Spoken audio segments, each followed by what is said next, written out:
कार्रवाई करती है तो नाइंसाफी होती है। जब कहते हैं पेपर घोटाला हुआ, नौकरी बेची गई, नौजवानों के पांव में छाले पड़े हैं, उन छालों की कसम खाता हूं। मैंने तो आपके ही चैनल पे देखा था, सचिन पायलट जी का भाषण चल रहा था कि भाई नौजवानों के पांव में जो छाले पड़े हैं उन छालों की कसम खाता हूं कि किसी को छोड़ूंगा नहीं, इनके खिलाफ लड़ूंगा। और जैसे ईडी ने कार्रवाई शुरू की, क्या कांग्रेस पार्टी के जो नेता उनके परिवार के 3 लोग नहीं हुए? आप जरा मुझे बताइए। इंश्योरेंस तो कुछ भी कहते हैं, जब इलाज ही नहीं देना, जब अस्पताल में डॉक्टर, आपको कैसे पता? आपको कैसे पता? मैं आपको चलिए दिखाता हूँ, मैं आपको दिखाता हूँ। आप पत्रकार हैं, आपको देखना चाहिए। मुझे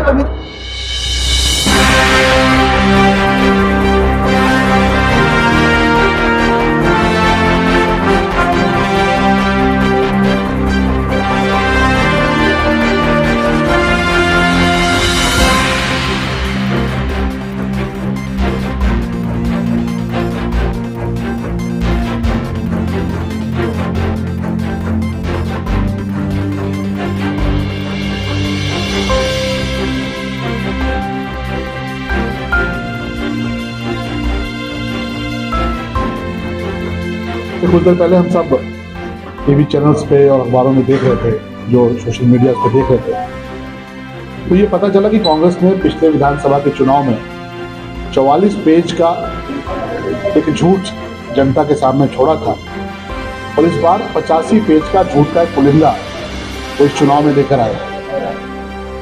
मैं इसलिए कह रहा हूं कि झूठ का पुलिंदा है कि पिछले विधानसभा के चुनाव में जब कांग्रेस पार्टी ने अपना घोषणा पत्र जारी किया था, तब राजस्थान के लोगों से हमने जब बात की इस बार के घोषणा पत्र को लेकर, तो सबने एक स्वर से कहा कि जो पहले पन्ने पर कांग्रेस पार्टी के पिछले घोषणा पत्र के जो पहले पन्ने पर जो वायदे उन्होंने किए थे, उनमें से एक भी वायदा पूरा नहीं हुआ।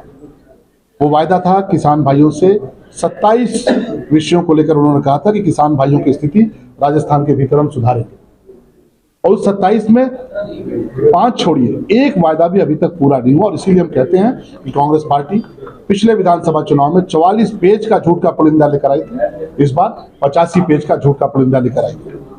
पूरी तौर पर एक झूठा घोषणा पत्र लेकर आए। और बहुत सी चीजें तो ऐसी हैं जो भारतीय जनता पार्टी की बढ़ती हुई ताकत को देखकर, राजस्थान में जिस प्रकार से लोग भारतीय जनता पार्टी के पक्ष में अपना आशीर्वाद दे रहे हैं, प्रधानमंत्री जी की रैलियों को देखकर, गृह मंत्री जी की रैलियों को देखकर ऐसा लगता है कि पूरी तौर पे हताश हो चुके हैं। और एक पायरेटेड सीडी जिस प्रकार की आती थी कि पायरेटेड सीडी, उसी प्रकार का एक पायरेटेड घोषणा पत्र कांग्रेस पार्टी लेकर आई। आप जरा सोचिए कि राजस्थान के जो पत्रकार हैं, मैं कह रहा हूँ आप मुझे मत फंसाइए, आप फंसिए। मैं कह रहा हूँ राजस्थान में 5 लाख का चाहिए, 50 लाख का चाहिए। जब इलाज ही नहीं है, जब अस्पतालों में दवाएं नहीं है, जब आपके सामने खड़े पत्रकारों में 50% धीरे का फायदा उठाया। मैं कह तो रहा हूँ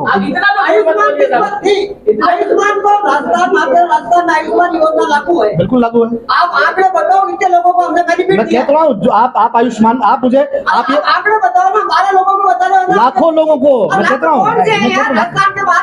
आप मुझसे डिबेट क्यों, आप सवाल पूछे, आप सवाल पूछे। मैंने कहा एक सेकंड, आयुष्मान योजना का पूरे देश में गरीबों, अरे भाई जवाब तो लीजिए। आप मुझसे डिबेट करने आए कि सवाल पूछना है?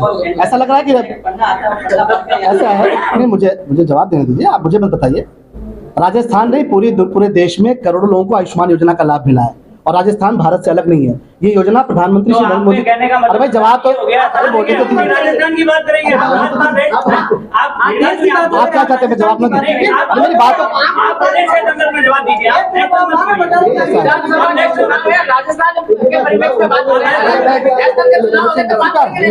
भाई ऐसा है, उसी पे आ रहे हैं। आप अगर चाहते हैं कि मैं जवाब ना दूं, केवल आपके सवाल सुनता रहूं तो संभव नहीं है। आप जवाब तो सुन लीजिए, आपको सवाल पूछने का अधिकार है, मुझे जवाब देने का भी अधिकार है। भाई कह तो रहे हैं, जवाब दे रहे हैं। आप तो ले लीजिए, आप जवाब तो ले लीजिए। आप सवाल पूछिए, जवाब तो लीजिए। मैं कहता हूँ, मैं जवाब दे रहा हूँ। आयुष्मान की योजना भारत में बहुत पहले से लागू है और ये केवल झूठ का पुलिंदा है। जरा इनसे पूछे ना कितने लोगों को लाभ दिया इन्होंने। आप इतने सवाल पूछ रहे हैं, मुझे डेटा बताइए कि इन्होंने कितने लोगों को 25 लाख का लाभ दिया। पूरे राजस्थान में 12 लोगों को मिला।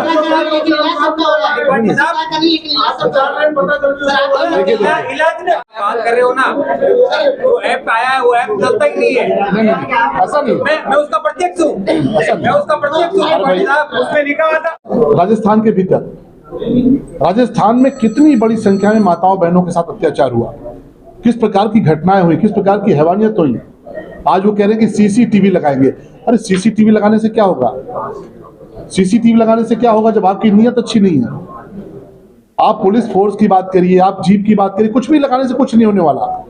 आपकी जब नीयत ही माताओं बहनों को सम्मान देने की नहीं है, जब आप अपराधियों के खिलाफ कड़ी कार्रवाई नहीं कर सकते, तो निश्चित तौर पे सीसीटीवी है कुछ भी लगा देंगे, आप राजस्थान की माताओं बहनों को सम्मान नहीं दे पाएंगे। आप कहते हैं कि हम रोजगार देंगे। जरा सोचिए, जिस पार्टी के खुद के भीतर वहां के मुख्यमंत्री के खिलाफ एक पूरा का पूरा जन आंदोलन चला, और जन आंदोलन चलाने वाले कौन थे? उन्हीं की पार्टी के सचिन पायलट जी। और उन्होंने क्या भाषण दिया था, हम सबको याद आता है। उन्होंने भाषण दिया था कि नौजवानों के पांव में जो छाले पड़े हैं, उन छालों की कसम खाता हूं कि न्याय दिलाऊंगा। जो लोग पेपर बेचते रहे, पेपर लीक करते रहे, जो लोग नौकरियां बेचते रहे, कांग्रेस पार्टी के नेताओं के, कांग्रेस पार्टी के जो मंत्री थे, विधायक थे, उनके रिश्तेदार नौकरियां पाते रहे, बेरोजगार भटकता रहा, लाठी खाता रहा, वो आज कहते हैं रोजगार देंगे। राजस्थान को नर्क बना के रख दिया इन लोगों ने। और आज जिस प्रकार का घोषणा पत्र लेकर आए हैं राजस्थान की जनता ने, आप उनसे बात करेंगे तो राजस्थान के लोग कह रहे हैं कि पूरी तौर पे झूठ का पुलिंदा है। हम सब तो हैरान हैं। आज कहते हैं कि इलाज देंगे, इलाज में पैसा देंगे। हमने देखी थी खबरें कि जिस प्रकार अस्पताल के भीतर डेड बॉडीज को चूहे, किस प्रकार से चूहे पहुंच गए थे। जो लोग इलाज नहीं दे पाए अस्पतालों में, जो लोग दवा नहीं दे पाए अस्पतालों में, जो लोग डॉक्टर मुहैया नहीं कर पाए अस्पतालों में, वो जब उनको लगता है कि चुनाव में हार रहे हैं, हताश दिख रहे हैं, उनको लगता है कि अब तो जनता ने मन बना लिया राजस्थान की कि अब इनकी विदाई करनी है, तो घोषणाएं पर घोषणाएं किए जा रहे हैं, वायदे पर वायदे किए जा रहे हैं। और घोषणाएं भी कैसी? अभी मैंने एक डेटा पूछा लोगों से, भाई ये एक स्कीम का नाम वो ले रहे हैं कि हम पैसे देंगे। पूरे राजस्थान में 5 वर्ष के भीतर जो इन्होंने घोषणा की थी कि हम पैसे देंगे 25 लाख रुपए, केवल 12 लोगों को ये पैसा मिला है। केवल 12 लोगों को। जो ये स्कीम कह रहे हैं कि हम 25 लाख रुपए देंगे, अब इतना कर देंगे, केवल 12 लोगों को 5 वर्ष के भीतर इन्होंने दिया है। और राजस्थान में 80% से ज्यादा, 90% से ज्यादा आयुष्मान भारत की योजना का लोगों को लाभ मिला है, घर घर तक पहुंचा है। 5 लाख रुपए का जो बीमा है उसका लोगों को लाभ मिला है। आज राजस्थान के लोग ये महसूस कर रहे हैं कि तुष्टीकरण की नीति जो कांग्रेस पार्टी की रही है, ये कहते हैं कि हम सुरक्षा देंगे। आपकी जब बांटो और राज करो की नीति है, जो जब भी जोधपुर में हम निकलते हैं तो लोग, जब भी लोगों से बात करते हैं, लोग कहते हैं जालौरी गेट का इंसाफ कब होगा। किसको याद नहीं कि जालौरी गेट पे आपने क्या किया? जालौरी गेट पर जिस प्रकार से हिंसा हुई थी, जिस प्रकार से दंगे हुए, और दंगों में जिस प्रकार से आपने कार्रवाइयां की, अशोक गहलोत जी की सरकार ने चुन चुन के तुष्टीकरण के आधार पर कार्रवाइयां की, धर्म देकर कार्रवाइयां की। जिन लोगों ने इनके खिलाफ कहा कि नहीं नाइंसाफी हो रही है, उनको जेल भेजा गया, बेकसूरों को जेल भेजा गया। तुष्टीकरण के नाते बहुत सारे लोगों के साथ अत्याचार हुआ। और ऐसे में ये बहुत स्पष्ट है कि आज जो कांग्रेस पार्टी अपना घोषणा पत्र लेकर आई है, वो घोषणा पत्र झूठ के पुलिंदे के अलावा और कुछ नहीं है। राजस्थान के लोगों ने मन बना लिया है। राजस्थान की जनता बहुत महान है, राष्ट्रवादी है, सनातन में विश्वास करने वाली है। तुष्टीकरण जो हुआ है 5 वर्षों में सबने देखा है। किस प्रकार से उदयपुर में जो कन्हैयालाल जी का कत्ल हुआ, कितनी बेरहमी से उनका गला रेता गया। आप जरा कल्पना करिए कि अगर भारतीय जनता पार्टी की सरकार राजस्थान में रही होती तो क्या कन्हैयालाल जी के जो क्रूर हत्यारे थे वो इस प्रकार से उनके साथ नरमी बरती जाती? मैंने कहा ना, उन्होंने ये भी कहा कि सीसीटीवी लगाएंगे। सीसीटीवी लगाने से क्या अपराध खत्म हो जाएगा? क्या आप क्या बोलने देंगे मुझे? आपने सवाल दिया, आपका सवाल सुनना है ना। घोषणा तो कुछ भी कर दें। किसको नहीं पता क्यों यहाँ पे उदयपुर में हत्या हुई? किसको नहीं पता कि जयपुर के धमाकों के आतंकी छोड़े गए? क्यों भाई, क्यों आतंक आपके लिए मुद्दा नहीं हो सकता? इस देश के लोगों के लिए मुद्दा है, राजस्थान के लोगों के लिए मुद्दा है। आपके लिए आतंकवाद मुद्दा नहीं हो सकता, आपके लिए कन्हैयालाल का कत्ल मुद्दा नहीं हो सकता, लेकिन राजस्थान के करोड़ों लोगों के लिए मुद्दा है। तो आप क्यों चाहते हो कि हम केवल अपनी आपकी बात बोलते रहे, हम क्यों नहीं बोलेंगे? अगर आज यहाँ पे आप कहते हो सीसीटीवी लगाएंगे, आप कहते हो मनरेगा पर, अरे मनरेगा में कितना बड़ा घोटाला राजस्थान के भीतर हुआ आपको पता भी है? राजस्थान के भीतर मनरेगा में इतना बड़ा घोटाला हुआ, जरा पता करिए। सर, आपकी ईडी लगातार कार्रवाई कर रही है, तो नरेगा पे क्यों नहीं करी? राजस्थान में भी घोटाला है तो ऐसा है, कार्रवाइयां तो हो ही रही हैं। कार्रवाइयां आपको पता है, जब के बच्चे का वीडियो वायरल हुआ उसमें बता रहा, अब सवाल जवाब सुन लीजिएगा। सचिन पायलट साहब ने सवाल उठाया था ना कि भर्ती घोटाले हुए हैं, किसने सवाल उठाया था? सचिन पायलट जी ने उठाया था। अरे सुन तो लीजिए, मुझे पता है आपको परेशानी है, सुन लीजिए। सचिन सचिन सचिन जवाब लीजिए। सचिन पायलट जी ने सवाल उठाया था। सचिन पायलट जी ने कहा कि भर्ती में गड़बड़ियां हुई है, पेपर बेचे गए हैं। जैसे ईडी ने कार्रवाई करनी शुरू की, सबसे पहले जवाब देने कौन आया? सचिन पायलट जी आए कि नाइंसाफी हो रही है।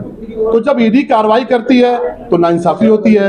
जब कहते हैं पेपर घोटाला हुआ, नौकरी बेची गई, नौजवानों के पांव में छाले पड़े हैं, उन छालों की कसम खाता हूं। मैंने तो आपके ही चैनल पे देखा था, सचिन पायलट जी का भाषण चल रहा था कि भाई नौजवानों के पांव में जो छाले पड़े हैं, उन छालों की कसम खाता हूं कि किसी को छोड़ूंगा नहीं, इनके खिलाफ लड़ूंगा। और जैसे ईडी ने कार्रवाई शुरू की, क्या कांग्रेस पार्टी के जो नेता, उनके परिवार के 3 लोग नहीं हुए? आप जरा मुझे बताइए। करते हुए ये खुशी हो रही है मुझे कि कल सुबह 9:30 बजे उत्तर प्रदेश के मुख्यमंत्री और हिंदू हृदय सम्राट आदरणीय योगी आदित्यनाथ जी जोधपुर में पधारेंगे और वह मटकी चौराहा बीजेएस में आम सभा करेंगे।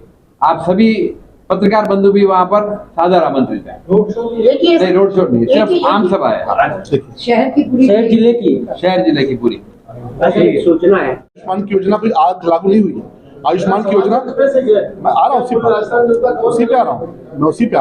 आयुष्मान की योजना लागू हुए काफी समय बीत गया और हम सबने वो वक्त देखा है कि जब किसी भी प्रांत में, राजस्थान हो, उत्तर प्रदेश हो, बिहार हो, कोई भी राज्य हो, जहां पर लोगों को इलाज कराने के लिए माताओं बहनों के अपने जेवर बेचने पड़ते थे, बेटों को अपनी जमीनें बेचनी पड़ती थी। और इसीलिए प्रधानमंत्री जी ने दुनिया की सबसे बड़ी योजना लागू की।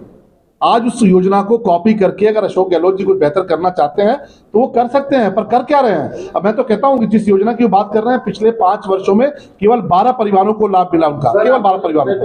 मेरा सवाल ये है कि आपकी आयुष्मान योजना पूरे राजस्थान के परिवारों को करेगी क्या? भाई आयुष्मान, सुनिए, क्योंकि आप आयुष्मान पूरे भारत में भी लिमिटेड वर्ग को ही कवर करता है, जैसे राजस्थान की स्वास्थ्य बीमा योजना पूरे राजस्थान को कवर कर रही है। मेरा सवाल इसमें से क्या है? मैं जवाब दे रहा हूं। आप पूरा करेंगे क्या? मैं आपको जवाब दे रहा हूँ। राजस्थान भारत से बाहर नहीं है। पूरे भारत के लिए जो पॉलिसी लागू है, पूरे भारत में आयुष्मान योजना लागू है। मुझे लगता है आपको जानकारी नहीं है। मुझे लगता है आपको जानकारी नहीं है। मैं बोल रहा हूँ आपको, आयुष्मान लागू है, आपको पता नहीं है। आयुष्मान पूरे भारत, क्या राजस्थान भारत से अलग है क्या? नहीं, मेरा सवाल जो भी पात्र हैं सभी को राजस्थान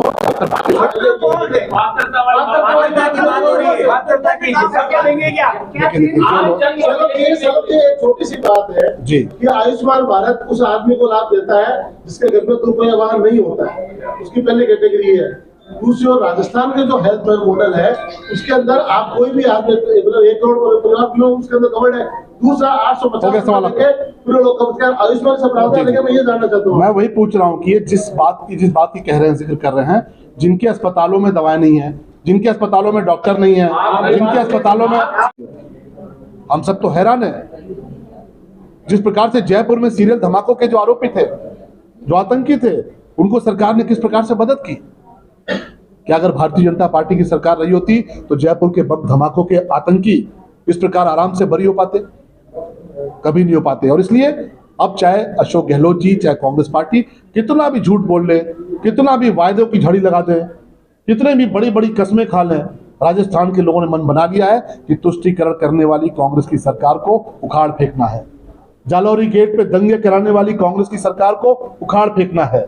हमारे वीर स्वतंत्रता संग्राम सेनानी के जो प्रतिमा है, उस पे एक धर्म विशेष का झंडा लगवाने वाली कांग्रेस की सरकार को उखाड़ फेंकना है। माताओं बहनों के अत्याचार पे कोई कार्रवाई नहीं करने वाली कांग्रेस की सरकार को उखाड़ फेंकना है। और भ्रष्टाचार के बारे में तो बोलना ही क्या है। लाल डायरी जिस प्रकार से घूम रही है, जन जन तक घूम रही है, कहीं जाइए खनन माफिया, कहीं जाइए भू माफिया, कहीं जाइए कोई और माफिया, पूरे राजस्थान में जिस प्रकार से लूट मची हुई है, हम सबका विश्वास है कि राजस्थान की जनता का आशीर्वाद मिलेगा भारतीय जनता पार्टी को। और इनका जो झूठ का पुलिंदा है वो पूरी तौर पे नाकाम साबित होगा भारतीय जनता पार्टी की प्रचंड बहुमत की सरकार पर। बहुत धन्यवाद। आतंकी छूट रहे हैं, कोर्ट कह रही है कि सरकार ने अपना पक्ष नहीं रखा। हमें लगता है इस सरकार के लिए इससे ज्यादा शर्मिंदगी की बात कुछ नहीं हो सकती कि वो आतंकियों के साथ खड़ी है, तुष्टीकरण करने वालों के साथ खड़ी है। और क्या जालौरी गेट पर धर्म विशेष का झंडा स्वतंत्रता संग्राम सेनानी की स्टैचू पे नहीं लगाया गया? ये कौन सा आपका न्याय है कि आज भी आपने 144 वहां पे लगा रखी है? आज भी आप तुष्टीकरण कर रहे हैं। ये तुष्टीकरण की सरकार नहीं चलने वाली, और इस घोषणा पत्र पर हो सकता है कुछ लोग यकीन कर लें, लेकिन राजस्थान की जो जनता है वो यकीन नहीं करने वाली। उनको ये पता है कि झूठ का पुलिंदा है, कुछ नहीं है। राजस्थान को बर्बाद करके रख दिया है, तनख्वाह देने के पैसे इनके पास नहीं है, बहुत से विभागों में सैलरी नहीं दे पा रहे हैं और बड़ी बड़ी बातें कर रहे हैं। निश्चित तौर पे राजस्थान की जनता ने परिवर्तन का मन बनाया है, प्रतीक्षा करिए, बहुत जल्द ये परिवर्तन। बहुत बहुत धन्यवाद। Available on Google Play and App Store. Download it now.